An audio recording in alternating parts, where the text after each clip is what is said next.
Excuse me. I can't seem to find any information on this artist in the Iris family archives. The photo you provided also doesn't show any matches. Just as I thought. I'd like to ask, what kind of traces do people leave when they enter a dream? Are you referring to the records when you enter the dream pool? The equipment will monitor physiological indicators such as heart rate, blood oxygen levels, and body temperature in real time. This data will be included in statistics and handed over to the family for the screening of any data anomalies. Immediate action will be taken once any illegal behavior is detected. I apologize. The hotel does not have access. This information is managed by the Bloodhound family. We can only gain access if there's a problem. Looks like nothing can be found here. At least we know who to look for next. We can ask the Bloodhound family for information. Thank you for your assistance, Miss Allie. By the way, is Miss Robin doing fine? We are looking forward to her performance. Fine? What does that mean? Is there something wrong with Miss Robin? The preparations for the Charmony Festival have been proceeding smoothly, so I guess things are pretty good. I believe she will be able to put on a spectacular show for all of you. I'm sure. Sure enough, no one knows about Miss Robin. I'm not surprised. But that Miss Firefly is truly mysterious. There's no information on her in the hotel system. Even if she's a stowaway, she should have a disguised identity after entering the planet. She's also in the running for the legacy. How is she going to sneak into the dreamscape unnoticed? Is there any other way to enter a dream? Besides the hotel room's dream pool? The Memo Keepers have abilities that are difficult for normal people to comprehend. In the memory zone of Penacony, they thrive effortlessly, a fact proven to us by Black Swan. The hacker girl from the Stellaron Hunters used extraordinary means to unlock the Dreamscape Hotel's seal. According to the scene witnessed by her, it is likely that they are behind Miss Firefly's case. The Garden of Recollection and the Stellaron Hunters. Both are possible, but what about the IPC? Since they want Penacony all for themselves, they're bound to have a plan. Who are you guys? The Bravo team has arrived at their designated position, ready to execute armed evacuation operation. Boss, get moving! Armed evacuation? Boss, are you drunk? What do you know? It's more efficient this way. Just don't let the director find out. Act first, report later. Understood? Help me! I spent all my year-end bonus on the snowball! I don't want my name on the department's major disciplinary notice! Hey, check it out! That voice. Could it be the IPC workers from Bellabog? To all guests, the IPC will be conducting special operations within the hotel. Please follow the staff in charge of evacuation to the designated safe zones, or compulsory measures will be enforced. I'll request a beating for you lot! You've been told not to drink during work hours. Take him back to the hotel room. I'll organize a meeting later to properly go over how this incident report should be written. Miss Topaz? I never thought I'd run into you on Penacony. Long time no see, Astral Express crew. Aventurine has told me a lot about your happenings. Huh?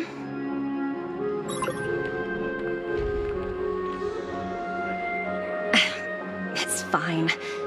Do as they ask, and try to avoid any conflicts with the family. Report to me before taking any action. Yes, all right. As you see, the IPC isn't very popular here in Penacony. Cordiality from the family is a mere facade. The former frontier prison has turned around and cuffed its shackles on the IPC staff now. Only a Venturine, who carries an invitation, is allowed to attend the banquet. An entourage like us, we can only sit around in the reality hotel, unauthorized to even enter dreams. No wonder Aventurine's scrambling to partner up with someone. The IPC can't back him up in the dreamscape. His situation isn't optimistic, I hear. You're all helping to investigate some dirt on the family, are you not? Let me know if you need anything outside the dreamscape. The IPC always treats its partners well. Thank you, Miss Topaz. We're on our way to the Hounds to verify some intel. Perhaps you've had dealings with them? Yep, they're tailing us right now. Why not go and talk to them? They don't take the spotlight off me. Being constantly stared at is really uncomfortable.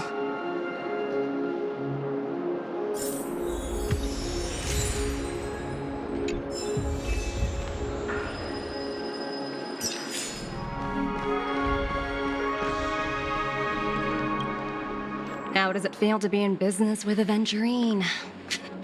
I bet you're not used to it. That's just his style. All or nothing is his mantra.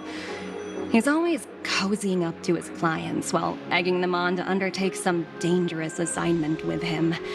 But everyone has their merits, so I won't comment further. But Venturine's luck has always been good. He's always closed all his cases without a hitch and basically never lost a gamble. Which is why, on the issue of retaking Penacony, I'm watching with keen interest. As for the two cases, apologies, but I don't have much info on them either. All I can do is ask you to keep digging for more details.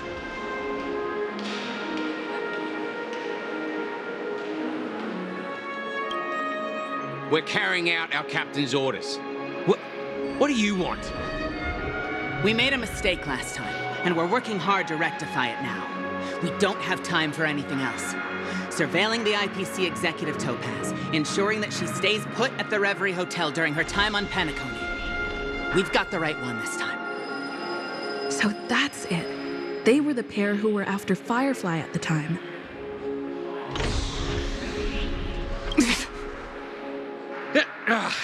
It's you again.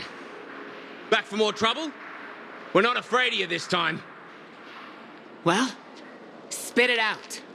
Stop bothering us if you've nothing important. So you know each other. Why do you keep running into people you've beaten up before?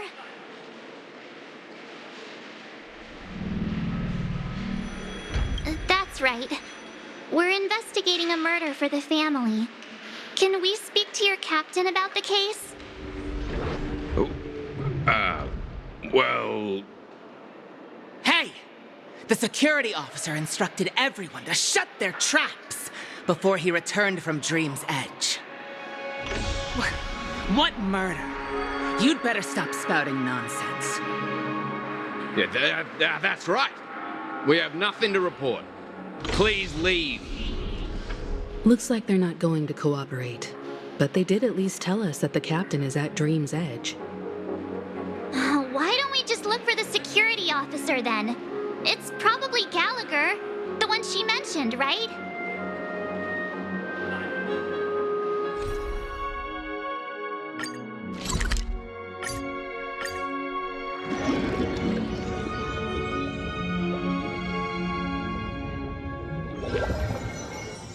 Such tight security.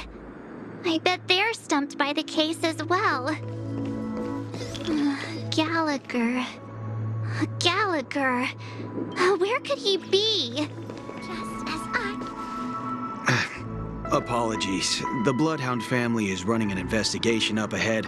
No unauthorized personnel allowed. Hold on a minute. I think I've seen you before. The gray-haired one. How much trouble have you stirred up exactly on Penacony?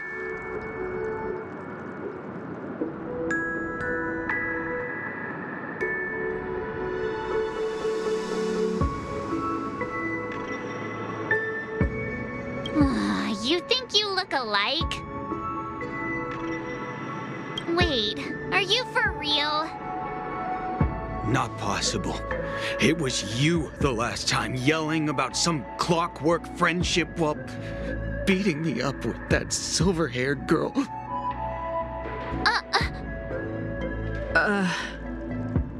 I'm not letting you get by this time. Please leave, or I'll have to get on my knees and beg you. Huh? What kind of heinous crime have you committed now? Hold on, sir. We have documents authorized by the family that would aid your Who exactly is this Gallagher you keep talking about? There have been a few people mentioning this name. Even the one with the gray hair. He didn't send you all here?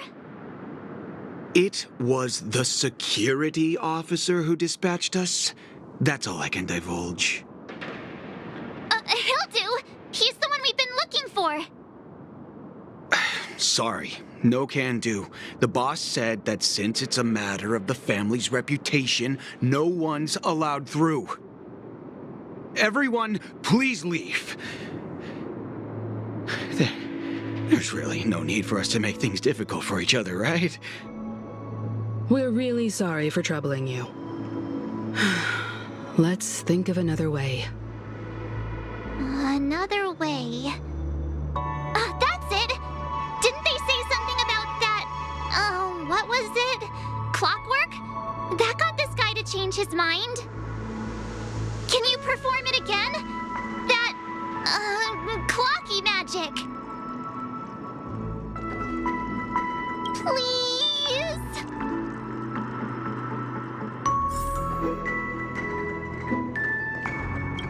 Sorry, no can do. The boss, everyone, please leave.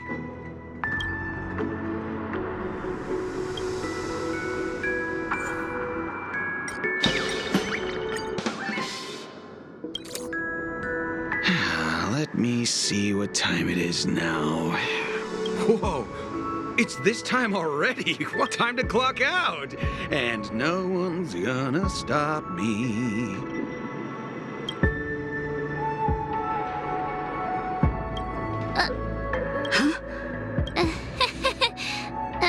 This clockwork trick of yours, it's kinda dangerous.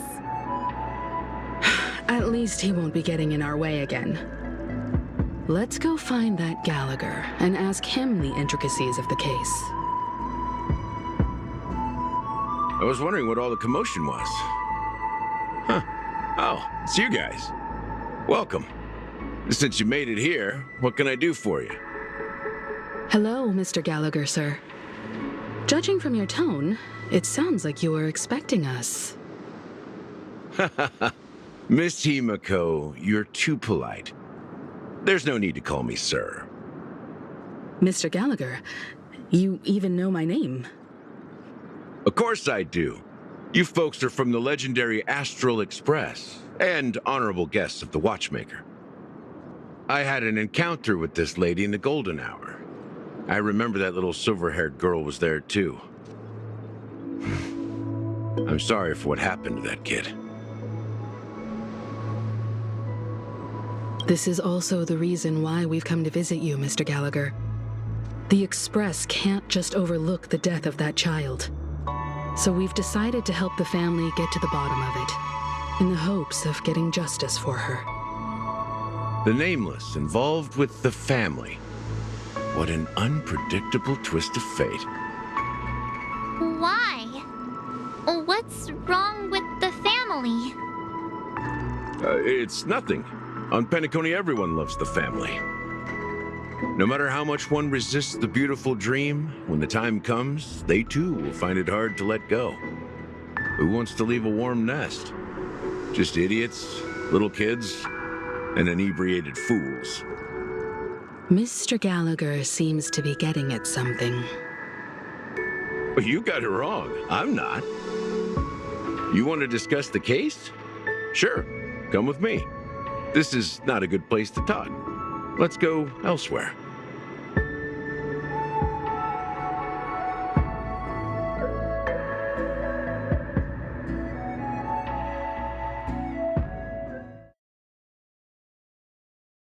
Even after that chilling tragedy, this dream is still running effortlessly.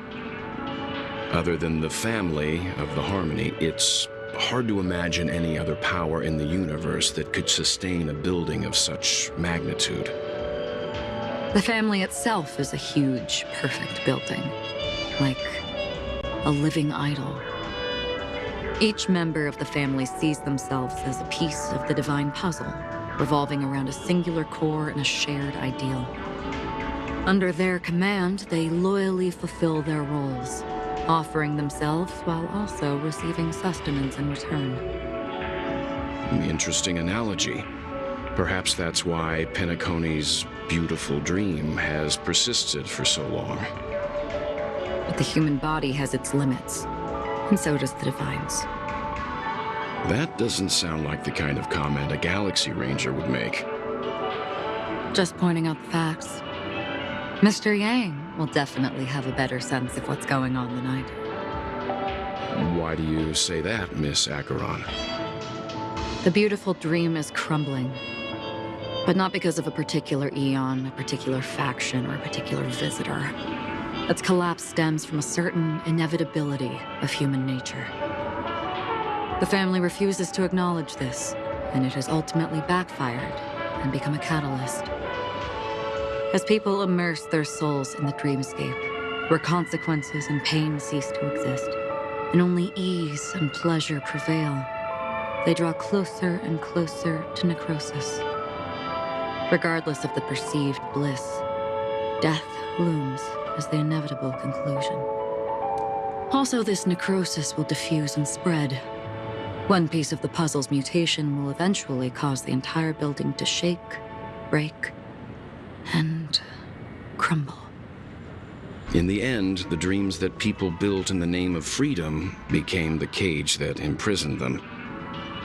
I'm sure you've gained a lot from this trip, Miss Acheron.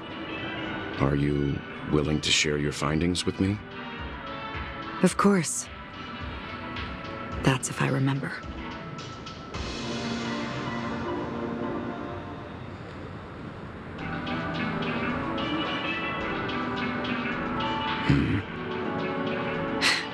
Don't mind me. It's just a habit. Owing to events in the past, I've become easily forgetful. It's only when this sword is unsheathed that those hazy memories start to become clearer. Take your time. That should do it. I vividly remember everything that occurred on Penacony. Ask away. The moment of daybreak. I've heard that's where the Dawn Factory, which processes the foundation of the dreamscape, is located. Behind the dreamscape's song and dance stand many imagination factories. Workers create all kinds of whimsical works day in and day out in their dreams. Then they return to reality and sleep on a narrow bed in a room. A far cry from luxury. They say it will suffice. Experiencing the bizarre and motley dreamscape is the best reward. There I encountered a young woman who had just come of age, the perfect time to indulge in beautiful dreams. Her greatest wish was to one day move to the golden hour and see the magnificent garments she had woven with her own hands. For certain reasons, her wish was difficult to fulfill. But I managed to bring her a garment. Gilded Hour. It's said to be Penacony's currency center. Yes. It is a fortress-like financial city, the economic heart of the dreamscape. The Pepeshi people of the Alfalfa family are there to keep it running, sending blood that is made from money everywhere on Penacony. Everyone there is exquisitely dressed and always in a hurry. The greatest wish of the local Pepeshi people is for their future generations to work in the Gilded Hour. I've never met anyone who is willing to talk. I could only stand at the crossroads, watching crowds of people hurrying like the wind through the jungle of steel, only to deposit the alfalfa credits that they'd earned into the bank's vault. I don't know if they would open the vault door, but before I left, I witnessed a well-dressed Pepeshi person plummet from the sky, while those around him continued on their way, unfazed. I hear the Blue Hour is very romantic. Do you have any tales to share? Perhaps Mr. Yang has heard. There is a large boat called the Eventide, anchored along the Sea of Dreams, where soft music and dancing persist endlessly every night. I ran into a wizened lady there. She was at the dock, waiting for her long-departed lover to return, waiting for countless hours within time that stood still. In the humid sea breeze, she spoke of her own youth. Like many who desired wealth and love, they came to Penacony to pursue their dreams. Alas, her lover's consciousness was lost in the dark depths of the Sea of Dreams. Finally, she suggested we continue our conversation on a boat in the shallows. I agreed and boarded the boat with her. But she never said anything. Her eyes absent-mindedly gazing at the horizon for what seemed like forever. Finally, we retreated to the beach. The dreamscape of chic, luxury, and consumerism, the moment of dusk. My companions have been there too. Then you all must have seen those who are attempting to realize their dreams. Or have realized them, scattering money as if it were dust and betting it on all or nothing. Everything has a price, and everything can be bought or sold. Even dreams themselves.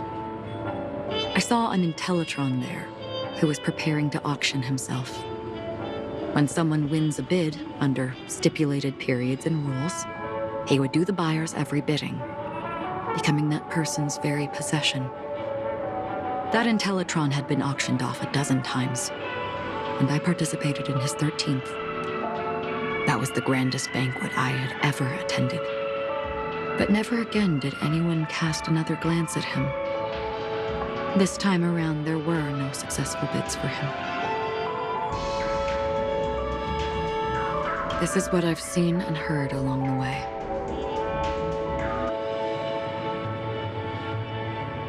Someone once said to me, Penacony wasn't like this a long time ago, nor should it be. I've traveled through the reality and dreamscape of the planet of festivities, watched the tides of night rise and fall when time stopped for people, where the spirits of the rich and impoverished remain forever fixed on their own scales. This is why I think the collapse of the beautiful dream is inevitable. There might be a way to change everything. Perhaps. But if this is indeed the world that people desire, if this is precisely why life chooses to slumber, should we still seek to change it?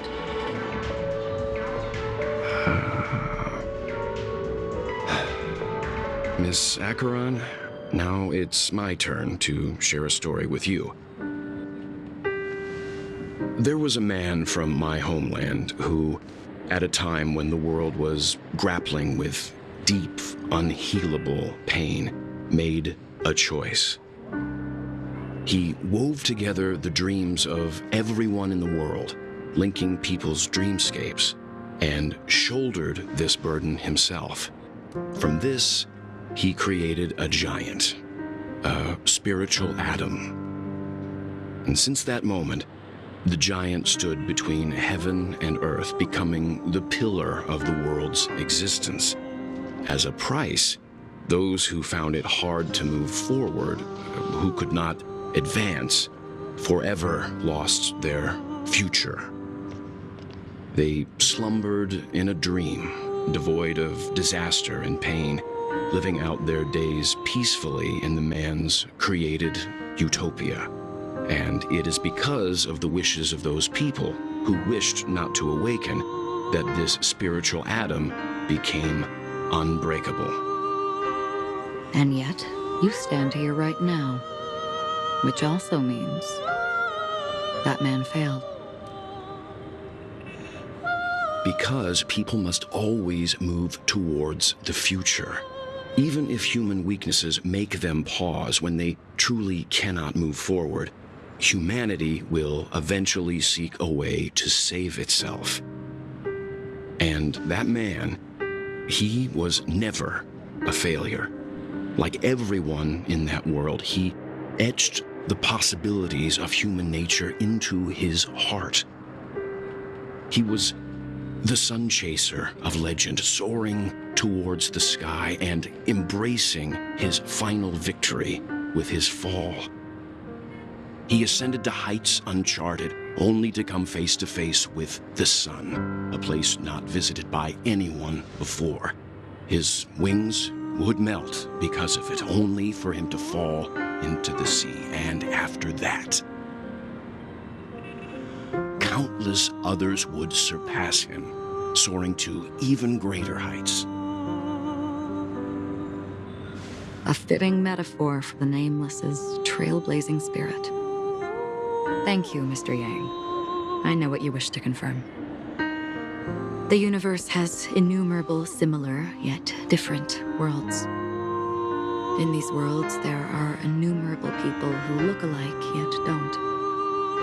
I, too, have embarked on journeys, encountering old friends with familiar faces on different worlds, witnessing their destinies follow paths similar to mine.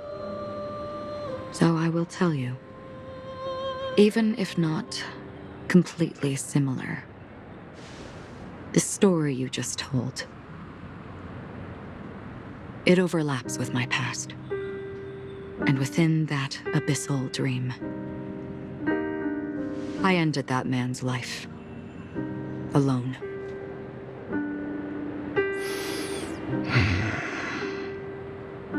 I am not who you think I am. Nor will my home be as fortunate as your world. I am sorry. It's fine. I don't mind, so long as I can alleviate your suspicions. There's something I still wish to know, Miss Acheron. Under that representation of the hunt, exactly what sort of power is it that has motivated your solitary journey thus far? Mr. Yang, before answering that question, I wish to continue the previous topic. I like your analogy very much. Indeed, birds are born to fly. But in a distant past, their ancestors could only gaze at the sky in envy. They saw that faraway ray of light from above the heavens, piercing through the clouds and blanketing the earth. And so, time and time again, generation after generation, the birds spread their wings and took to the sky, attempting to touch its ceiling, all because the sun was there. Then, what if the last bird finally soars into the sky, only to realize that the end of the light is not the sun, but darkness? Then why, exactly, do we even walk towards the light?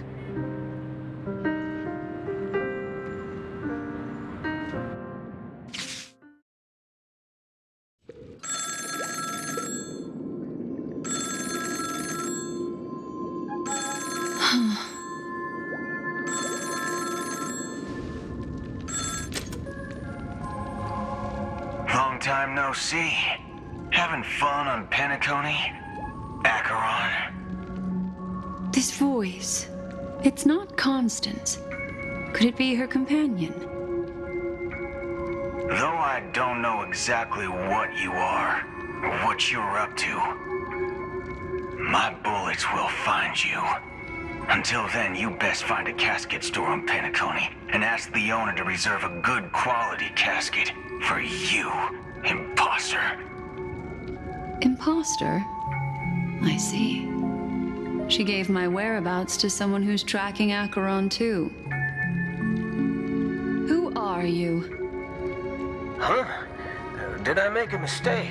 Who the fudge are you? I'm the Garden of Recollection's memo keeper. Not bad. This is the kind of tough challenge I like. You that imposter's bodyguard? Never mind. It's fine. I'll leave a round for you. So get that forehead clean and wait for me. I don't know what you're talking about, but you know Acheron, the Galaxy Ranger, yes? I have something to ask you. Are you asking me to write your will? Sure. Go ahead. Not quite. I only want to ask, how exactly did she become a Galaxy Ranger? She's clearly not a path strider of the hunt, but you are, aren't you? Tell me, what's Acheron's deal? Sure. Never thought I'd come across an ally. Fudge, what a stroke of luck. Well, I'll be on Penacony soon. Memo keeper, go buy a bottle of his Donna's White Oak and warm it up, and I'll raise a glass to you. That lady's passed. Well, nobody knows. But if all you want is a simple answer, sure, you best get a chair and take a seat. That woman, named Acheron, is an emanator who should not exist.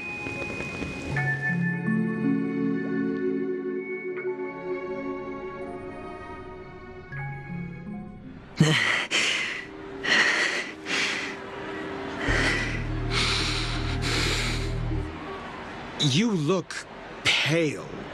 Or is that also part of your act? I didn't think you'd have the nerve to show yourself. I thought this was exactly what you wanted. After all, I faithfully fulfilled my duties as you instructed. Just tell me if you can't hold on any longer. So, the genius of the Council of Mundanites wants to be my Undertaker now. What an honor. Yes, and I'm pretty sure the people at the Strategic Investment Department would love to be notified of your death in due time. But let's not forget, you won't be seeing them, because I'm the manager of this task. Great. Then tell your people that Aventurine is ready to go in 17 system hours. Oh, you've got a lot of nerve. How exactly do you plan on completing your task while your hands are tied by the Harmony? My conversation with Sunday convinced me that there's a traitor in the family, and that they hold the secrets of Penacony. So, I took the opportunity to set everything in motion. I even managed to recover the gift money. Things haven't gone this smoothly since I walked through the doors of the Reverie. Now I'm only one step away from victory. Let's just wait and see. Sounds like a very elaborate way of saying that you failed. That's all I can say. Have you forgotten, Doctor? You betrayed me. Go. Do what you must. I look forward to the sight of the IPC fleet surrounding Penacony. You've achieved what you desired, haven't you? That's true, but what's your plan? Did you conceal an orbital support beacon in that gift money bag? Well, who knows? Maybe that's why I'm handing out cash even when I'm about to bite the dust. You are indeed a gambler. An insane one at that. Well, maybe I am. Who knows? Fine. Here, take this. Open it when you're on your last legs. You'll thank me. What's this? Medical advice?